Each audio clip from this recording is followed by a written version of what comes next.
Hello and welcome to the final video of my LEC Summer 2022 previews. We're covering Fnatic. They finished second place during spring at 13 and 5. Their regional team finished first in their region in the EU Masters 16 and 2. Good team. Really good team. I think they're going to outplay Rogue in summer. I think there's just a lot. This team is still like getting together. This team is getting better as they play games, as they get more used to each other with Humanoid and Razork and Wonder. Like this team is growing and getting better by the game. So Wonder has been around a long time, 8 CS per minute in top lane, 52 KP, so more so of a split pusher. This past split, 20 kill share, 20 gold, 21 gold share. So return on investments there. Solid player. Can play a little bit of everything. 9 champions in 18 games. Oscar in it. I'm going to go Oscarinen. Might be ready for an LEC look. 513 KDA, 878 CS per minute in the regional league. 59 KP, so that's actually really good that he's able to get an 878 CS per minute, along with getting a nearly 60% KP. 22 kill share and a high gold share of 23.9, which makes sense given all that farm and the amount of kills he's getting, as well as playing 10 champions in 18 games. I think that he deserves a look. Will he get one in 2023? We'll see. As players like Irrelevant get looks. Jungle, you have Razork. Razork's numbers are better than I thought that they would be. I'm not a big fan of Razork. I think that he just kind of, I don't know. Like I don't feel any way about Razork. Like Wonder, he can do a little bit of everything, and Razork can do a little bit of everything, I guess. 587 CS per minute, like I said, 69 KP, which is good given the CS per minute is 587. He can farm, make things happen. 411 KDA, 20 kill share, nearly 19 gold share. Played 6 champions in 18 games. You'd like that champion pool to grow in summer, so they can do better when they go international and go to Worlds in the fall, if a catastrophe doesn't hit. If this team didn't go to Worlds, I would say it was a catastrophe. But when they get there, they need to have champion pools that can withstand, a long event like that against the best of the best. Humanoid in mid, one of the better mid laners. He ints from time to time, but one of the better mid laners. 911 CS per minute, 435 KDA, 64 KP. 64 KP is lower than most mid laners. You see usually between 65 and 70.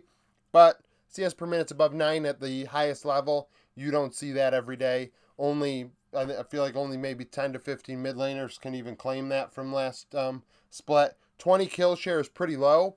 He was not, this team, I just did TL's video. So I'm wearing the same shirt, and you're going to see TL's video later today. 20.4, 20.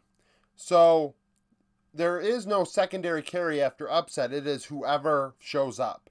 And I don't even know whoever shows up. Whoever gets the duty of being the secondary carry. Is it Razork on Viego last split? Is it Wonder if he's playing Graves? Humanoid on whatever. That is the deal.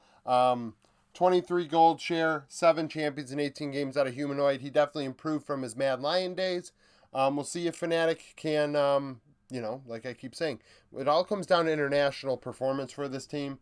Baka behind him, hit. Oh, actually, I skipped Maxi completely. We'll get back to Maxi in a second.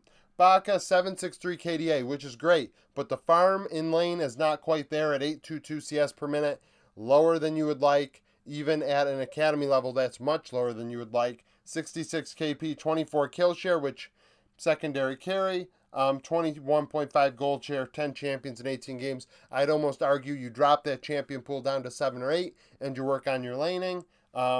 Get the farm up, stay, even in lane. I mean, actually win lane at a lower level so you can move on. Maxi, go, backtracking to jungle for a second. Maxi, 606 CS per minute is very good. 65 KP is a little lower than you'd like for a jungler. But like I said with Razork, if the farm's there, he's a carry-oriented jungler. 6 CS per minute is a carry jungler if he's not going to create many plays. 18% kill share, 18.9 gold share, 7 champions in 18 games.